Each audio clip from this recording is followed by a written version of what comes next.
Yo, what's up guys? Welcome back to the channel, and in today's video we're going to check out how to view Trim's privacy settings. Do you want to control what information Trim can access and how your data is used? Well, let's explore the privacy settings. Open the Trim app and log into your account.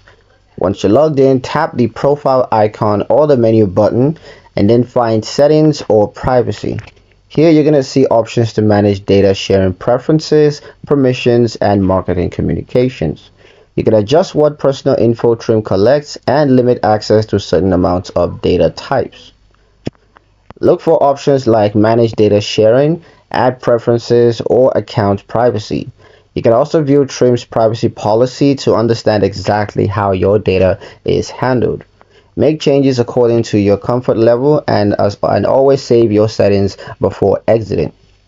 Regularly reviewing privacy settings helps to keep your information secure and ensures that you stay in control. And that's how you view and adjust Trim's privacy settings. In the next video, I'm going to show you guys how to log out of Trim remotely, so don't forget to like and subscribe for more. Thank you guys for watching, and I'll see you in the next one.